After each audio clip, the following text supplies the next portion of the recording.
Iris. Welcome back. It's so good to have you again and again, and as many times as you would like to come. Today, I want to talk about a stage in life called menopause, and I want to talk about it as a threshold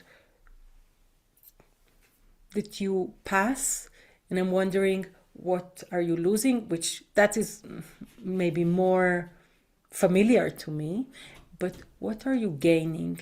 I'll introduce us first. I'm Iris Shacham. I'm a family constellation facilitator and an artist. I'm a woman. I'm 52 years old. So it's not surprisingly I chose this subject. And I'm sitting with you, Suzi, a writer, a public speaker, a family constellation facilitator. And I want to ask you, in order to generation, what generation are you considering yourself in family constellation? It's funny that there are certain organizations that refer to the elders, and I'm referred to as an elder. I actually despise the word. Really? I do. I do. And part of the reason that I despise it, maybe it's a little strong, I dislike it. Part of the reason I dislike it is because I think it implies a kind of knowledge or a kind of wisdom, this word wisdom, that comes with age. And I'm quite clear that it doesn't always come with age. That's the first of all. I think right now we are surrounded by people who are elders, elder to me too, who don't carry wisdom, right? Who don't carry wisdom, Wow. Okay. who have been here a long time, but don't seem to have reaped the benefits of time on some level. So, okay, but in answer to your question, so I would be considered that because I've been doing the work for, over 20 years, well over 20 years. I sat really at the feet of Bert Hellinger on some level, not as a god, but more like a Socratic figure. And that was very awkward and cumbersome and a mistake. I never meant to. I just tripped over his feet and then kind of stayed there for a while. And I, obviously took a great deal from him. And one of the things that I really resonated with was the kind of forever student status, which doesn't mean I don't know anything. That's not what I'm saying. I'm not saying I haven't gathered, that I don't know. I'm saying that I am constantly, when I am at my best, learning. When I am at my worst, I am no longer learning. I am certain. And when I am certain, I am afraid. So when I am at my best, I am learning, allowing other ideas to come in. So somewhere between an adolescent and an elder is my generation. I knew Bert, so I think that puts me in one generation. People who don't know Bert are maybe in another generation. If we look at it that way, we look at him as the marker there. But of course, he also had a lineage. And he had a lineage biological, but he had a lineage, a huge, wide lineage of teachers. So I think the needle moves, like depending on where you're looking at yourself from. Yeah. And, kind of what mirror you're looking at yourself in. And are you looking through other people's eyes or your own? Yeah, I like what you're saying. And actually, it came from a person who was listening. And he asked me that every time that I have a conversation with somebody, it's easier for him to understand generation wise where the person is coming from. And that's like, oh, I was curious about this order that he offered. And I kind of like it because there's facilitators like me who never met Bert Hellinger. And I love to look at it like he also had a lineage. Like it's not the starting point, there's more behind. So I really, really enjoy this. I'll answer, if I can may say one thing, just because you introduced it and this person you were speaking to let something kind of rise up in my head. If I see myself standing, and you used the word threshold before, if I see myself standing and I am teaching, only Bert Hellinger is behind me in terms of family constellation. But of course, as we just said, 1,000 people are behind him. And then 1,000 other people are behind me because in my teaching, I see people like Martha Graham as being a part of my lineage. I see, of course, my own mother and father, right? So, but in terms of family constellations, it's only Bert who stands behind me.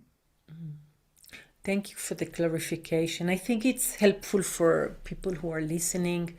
Yeah, so thank you for that. So menopause, here we come. Menopause. um, I want to say that the word is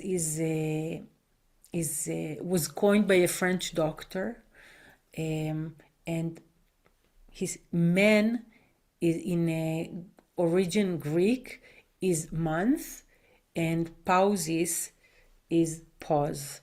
So that's where it came from. And when I read about it, I really liked that before he coined it, it was just called the change in life. And I don't know, it's lighter. So I just want to add it. I want to say at this point that it's nice to sit with women company, but I want to say it's very important to my thinking for men as well to know what is happening on the other half. So let's talk about it. I mean, okay, also menopause, if I talk about it specifically, it's the 12 months after your last menstruation. And that means you lose the ability to have children. Mhm. Um, so let's talk, what are we gaining? What's happening in this stage of life? I know what we lose, I understand, but where are we going? To your opinion, of course. So, um, it's interesting because I'm going to say a similar thing. It depends on, first of all, I think it depends what lens you're looking through. Are you looking through a societal lens at yourself? In which case, what we lose is the dynamic thing. It's like the loud thing. But if we look at ourselves in our reflection, I think we can begin to access something that is more important immediately and ultimately than the societal view. But it's not easy because how we are seen tends to be how we see ourselves, right? For me, what we gain at this threshold, and I like change of life too. I feel like it's lighter. I think menopause sounds like a diagnosis, Yeah. and change of life feels like a bridge. I'm just going over a bridge. And as you say, we're aware of what we lose, the ability to have children, which I think is a great loss for some people, right? Because identity is so connected there, whether or not women have children, Right. right? It's not in the fruition of that ability, it is in the ability itself, right? That's why it can feel devastating when women can't have children, right? Physically can't have children. Again, that's internal pressure exacerbated by a social pressure, right? Society is a very powerful conscience. The whole economy is based on it, right? So when we move through that threshold, for me, we are actually moving toward freedom. So for me, on the other side is a kind of open field that is less determined by expectable trajectory, what the world expects of me, and more determined by sometimes reclaiming things perhaps that I forgot along the way.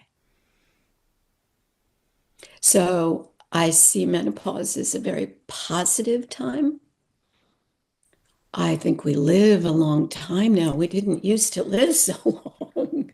We used to, go through menopause and then keel over and die, which is a different kind. Except Sarah from the Bible, Except who Sarah. lived. Except Sarah. Except Sarah. But I don't know that well, anyway, yes, Yeah, except Sarah. yeah, So, if we associate change of life as going directly into death, well, it can have a negative connotation because that threshold feels like, oh, life is over. But now we live so long, many of us do, not all of us do, but many of us do. And so we want to come into different relationship with what comes later, right? And I think people of my literal generation, not my generation in family constellations, I am the daughter of a woman who already forged a path. I am okay. the daughter of a woman who did not grow up only wanting to have children, for instance. She had a career. She worked incredibly hard. She experienced a tremendous amount of sexism. She already did that in a way. I am the daughter of that generation. When we think of like feminist women in the United States, we think of Gloria Steinem or different women. I am the daughter, sometimes the granddaughter of those generations. So there's something that I am carrying on, not actually pioneering. And then you, who are younger than I am, get to benefit in a way from some prices I already paid, and my mother paid, and your mother paid, and right. Right now in the United States, at least, we seem to be kind of backtracking, going back, but we will never not know what we've already learned. So for me, it is still going toward greater freedom.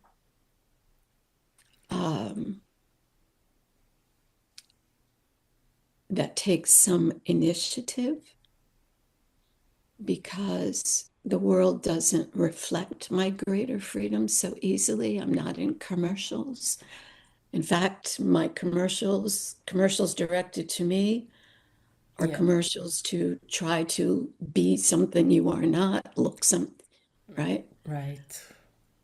But for the artists and for the writers and for the creatives in their lives, not create paid creatives, but people who wake up with this idea, what will I make with this day?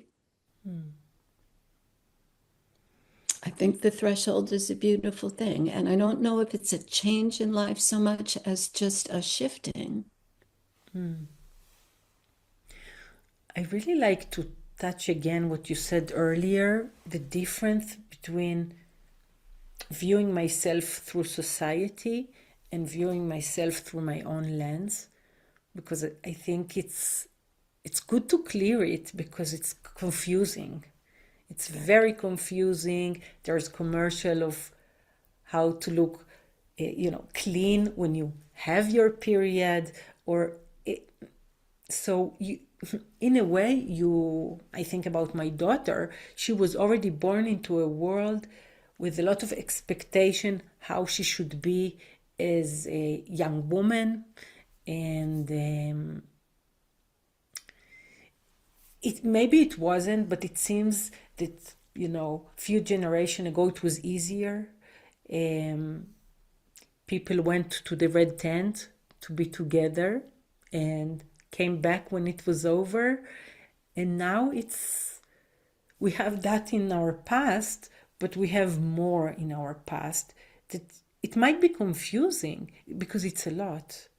Because we still have the red tent, but we pretend we don't, Right. right? Like to smell like a flower, to, Yeah. as you say, be fresh and clean in a very specific way, to not have pain, to all of these things. It's the red tent, only it's isolated. And in a way, we pretend we don't. We pretend that doesn't exist when it does. Yes. And I want to add something here that sometimes I'm thinking, what if like a big belly is promoted for this stage of life? Because for many women, the body loses many Changes. abilities and changes. But you're supposed to have a flat belly, and you when you go to society, I think you actually feel better when you have a flat belly, because it's not, even if you think, oh, I actually like my belly, sometimes it's hard to like it in society, around other people. Right. No, I think that's true, but I think it's also like an indicator of things to come, right? Because then society is also telling you, be young, like at all costs, be young, True, very, very true. right? And so, I watch like some of my favorite actors, and I'm so disappointed when Jessica Lange has all of this face work. But I do understand I do understand. And if I had enough money, maybe I would do it. I don't know. I mean, I wear makeup. So what's the degree of difference, right? I'm changing myself with makeup. I get dressed. I mean, I guess I could go naked into the world, right? I am under social pressure Right. all the time, Yeah. and I don't always know, and maybe I don't ever know the difference between that reflection and this reflection. What I can do is with the flat belly and the larger belly, what I can do, I think, is attempt to stay in connection with myself and not just submit to the external validation, but how does external validation and internal agreement, how can they get along with one another? Yeah. How can I not just say, fuck society, I'm going to do it my way? And how can I not sacrifice my own experience of myself, getting older, getting whatever, I'm in looking for favor. like a good eyes to look at these changes. How can we look at it in a good way that will allow us to not to feel that's it, it's over. I'm losing my beauty, I'm losing my appearance, I don't know, I have moods. How can we view it?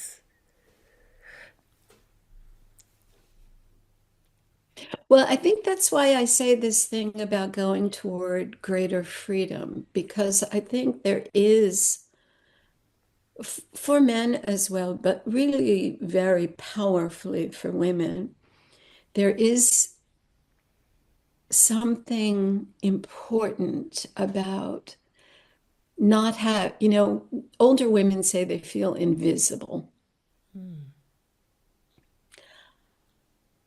I think that's partly because society treats older women or doesn't, stops treating older women in any way, kind of looks away.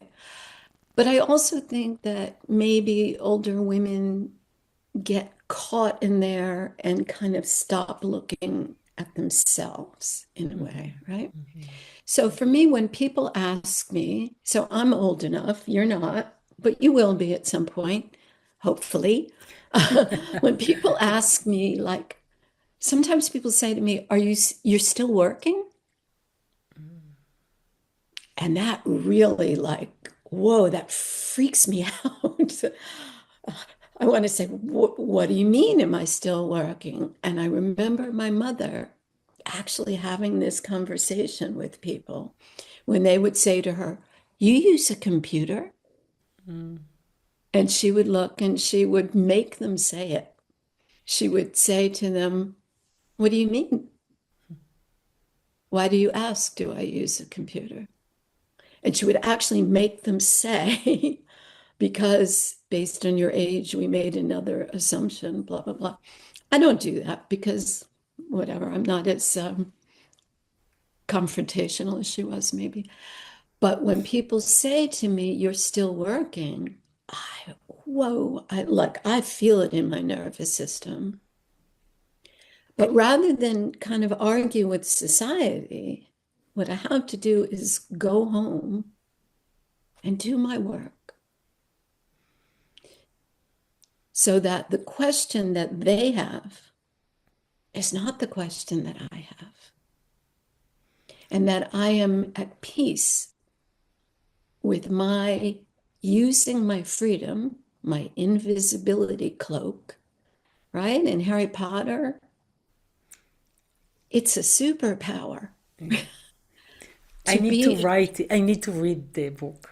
Yeah. to be invisible in any of the heroic journeys, right, is a superpower, like flying or walking through walls, to be invisible. So I need to use my invisibility for something. What can I use it for? If everybody has stopped staring at me and measuring me in terms of flat bellies and certain ideas about beauty, and okay, what can I use that for?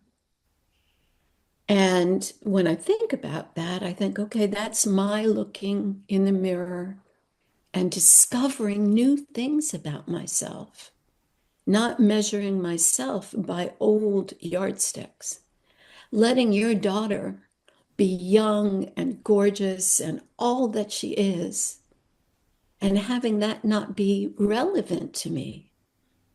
Like, yay, make everything you can from those moments. And you, Edith, do everything you want to do with your 50s. And don't worry, your 60s, where I am, are a beautiful place to be. Right? So it reminds me of creating a home. Like in every stage, you kind of create your new Nice, home, maybe. nice. Yeah. But I want to acknowledge, at least for me and for many, many of my friends, the symptoms are really tough.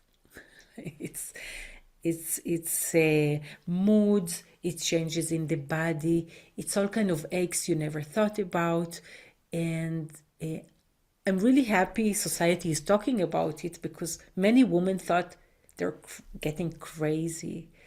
Um, and with that, it takes me to uh, the witch and the wise woman. It, I don't know, it's bringing those two like, phrases up.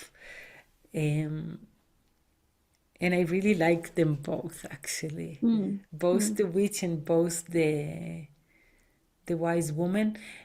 And I want to ask you, I mean, when a client comes to me, I always consider his age as his weight, his wisdom that he gained through the years.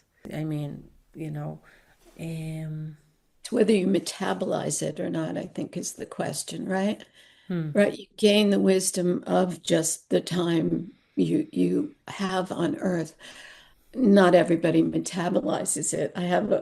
It just made me think of something that Bert said in the context of a constellation, right? So not something to go around and, sometimes Bert said things and people quote him forevermore for any situation. And I always think, we really have to question ourselves when we just blithely quote people. But anyway, he said to somebody, he asked them their age, and I often ask people their age. It's very rude, right? The rude question, but it's an important question. it feels essential I because agree you with want you. to know where. I agree with you. I agree with you. And also, it's an indicator of ease and dis-ease, right? Because if I don't want to tell you, it is my right not to tell you, of course. But now you also know something about me, Yeah, which really just has to do with ease, right? With ease with myself. right. Um, you asked me my age, by the way, once. It is, I did, you did. but it was Um, privately, and I it don't was want. private, it was off camera. Although for me, like, why would I respond like there was something wrong, right? Because society tells me to, right? Okay. Anyway, Bert said to this person, I think she said, I look young for my age, which always strikes me funny when people say that because I always think, well, really, you should let other people say that. It doesn't make sense for you to say it. But what he responded was, I always wonder about people who look young for their age, that perhaps they have a certain kind of innocence that is not helpful to them, and that they wear that innocence. And I always thought, wow, that's an interesting perspective. True, not true, I don't know. But it's an interesting perspective on the misalignment between how somebody looks and how long they've been here, right? Interesting. Perhaps you've not really inhabited responsibility, stress, strain, all of those things. Um, so that's the first thing I thought of. The other thing that you made me kind of think about was in this place where you don't remember what your question was exactly, um, is that people, menopause is like one word. People's experience of menopause is different, right? It's one word with 1,000 meanings, just like grief, joy, everything else. So, what is the relationship we have to our symptoms? Hellinger always talked about symptoms as well, he talked about them in many ways, but one thing in terms of resolution was being at peace or being friendly with your symptoms. And what he Let's. meant by, I want to yes, stop for a second because it's very please. real. So a woman is having hot flashes. What does it mean to become friends with it? To accept, to say, yes, yes, come, hot flashes, wash me? It is, well, that's more beautiful than what I was going to say. I was going to say, but yes, it is rather than struggle against them. And that feeling like, oh no, not again. Or, oh no, not on the subway. Or, why are mine so much worse than my friends, right? Rather than that, really kind of relaxing into whatever you're experiencing and being able to say, oh, there you are again. One day you will not come, for now you are a companion, and I will make room for you. And it's just a kind of like, right? Yeah, I really like There You Are Again. I do like it. Yeah. And I think that there's a way that that's true of almost any of our symptoms, whether they are chronic or acute, that there is a way that our stance can change through this kind of dialogue in a way that is not out there, but it's actually here, where in a way I make myself wide. Yeah. Yeah. And Yeah. Bert Hellinger talked about what are the key words that go with constellation: accord, to be in accord with life unfolding, to be in accord, not against, but in accord, to acknowledge what is, to not pretend other, not to resist in a way that's futile, and not to fight with forces greater than ourselves. Yeah. That's very So you're at the beautiful. threshold. We're at the threshold. We're at the threshold, right? Do we let ourselves continue to move through, or do we stay stuck here, fighting with our symptoms and then holding the memory of that, right? And I think integration, allowing ourselves to be in good dialogue, there you are again, lets us actually move more smoothly. And once we're over the threshold, actually have a different relationship with memory.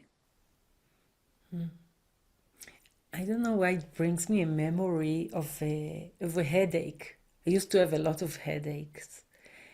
And maybe a good sentence could have been, "Oh, there you are again, and I know you because my mother used to have them." It's Ah, like, yeah.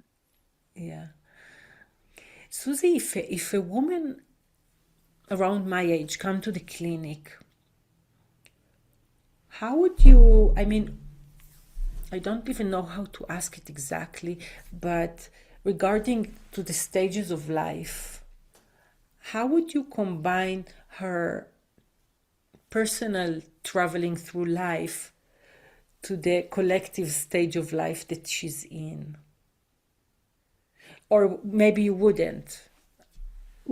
Well, so the answer is I don't really know, because it kind of would depend on what her metaphor is, right? What is the question she gives me, which is her metaphor for her relationship to something in her life.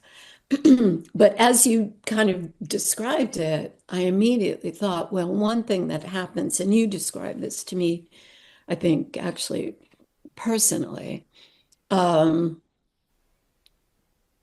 and it's something I certainly remember, that when we are with our symptoms, one of the things that happens is we become isolated, right? People don't, our partner doesn't understand what we're going through. Our children don't understand what we're going through. We sometimes are very, right, we project out onto the people who are close to us, right? We actually become very isolated in our experience. So part of the beauty, and I'll go back to your phrase, part of the beauty of constellation is to, rather than send, because this is modern versus ancient, but the same route, rather than send my client to the red tent, I'm going to allow my client to be in her life and bring the red tent to her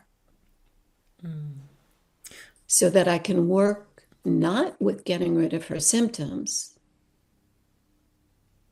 but to work with her sense of isolation. So my question was, how will you do it? But you kind of answered. Bringing the rent tent is almost like bringing the other woman who has the same feelings, emotions, and that. Okay, okay. And it's kind of a question that I ask you. So that's how knowing what stage in life this woman is can be helpful for her, so she understand, oh yeah, it's part of this journey right now. Part of this movement toward freedom. Movement toward freedom. Right. Okay. Yeah. Like each day, like a little bit, when we're very young, when we're born, we often feel free in our spirit, right? But it's absolutely unaligned with our circumstances. We are not free. We are powerless, and we are living with our gods. We are not free. We may feel it here, but we are not. So for me, as we go through life, if we have this kind of sense, like this spidey sense, we have the antenna out, that actually holds that as we move through life, we can be coming into greater alignment between our internal sense of freedom and our circumstances. So I look at you now, Iris, and I say to you, again, being, 10 years older than you, 10 plus years older than you. Suzi, how old are you? 66. You're 52? Yes. So 14 years, I can't do the math, 14 years older than you. I told you, like the road, 66. Yeah. And it doesn't feel, I'm not speaking to you from a place of being 90, and I'm not speaking to you from a place of being 57, right? So like I have like enough acreage between us in a way to say to you that for me now, I feel in better alignment with that freedom that I can remember in my body way back. Because now I don't live with my gods, my mother and my father. Now I feel my power in myself. And now I can look in the mirror and say, hey, I know that the world sees something sometimes different than I see, but I'm not so tempted to try to give up my own reflection for the world's reflection. Yeah, I like it. It's this balance. It's actually a balance, I feel, of what glasses to put, because we don't want to get rid of the world. No, I mean, I don't. maybe we don't. Maybe we do, but I Sometimes. prefer we don't. Yeah. Yeah. Yeah. But I feel like, what like one part of creativity for me or freedom for me one way of anchoring that idea is really thinking about contribution, right? It's not like freedom, like, oh, I can dance in the streets kind of freedom. I mean, maybe that's sometimes true, but it's more like, oh, freedom to make my contribution. I'm super glad you clarified because it gives freedom another dimension. Yeah. Like freedom has a purpose. Yes, it's not, yeah, because freedom can take you to many, many places, but this kind of orients everything to some direction. It's interesting. I'm just gonna, we're about to close the conversation, and I acknowledge that we didn't get to other stages of life, but I do want to add that I'm going to a dance class, and I only started a year ago and all that. And when the class started, I felt so good, so happy. But then there is a mirror right in front of you, and it takes me to this conversation or balance between my inner feeling and that mirror that Mm. is standing there as I don't know, maybe society representing, the rest of the people and everything. Susie, thank you so much for this. It's a very important subject for me. And I know that today there's many, many solutions. You can take hormones, there's like plenty of solutions. And I'm really happy you're bringing your own perspective and giving another way to go about things. And so I really, really thank you. Oh, you're welcome. It's just, you know, you can have the last word, but I'll take the second to last word. That, I think what we said in the beginning is an important adjustment. Do we look at menopause as a diagnosis that we have to get rid of as soon as humanly possible? Or do we look at it as part of a much larger movement that we have to care for? And our caring for it, I think, has myriad aspects. So whether we take hormones or we meditate or we befriend or we have surgery, whatever it is we do, we want to imagine that there's not a singular way to tend to a multitude, a myriad and mysterious part of our journey, Yeah. right? There is not one way to do it. And there's not one way, not one experience that we describe in this word menopause. Yes. It's infinite, it's infinite experiences. I agree, and I want to ask you maybe, like, to tend an image of a woman in that period of time looking in the mirror.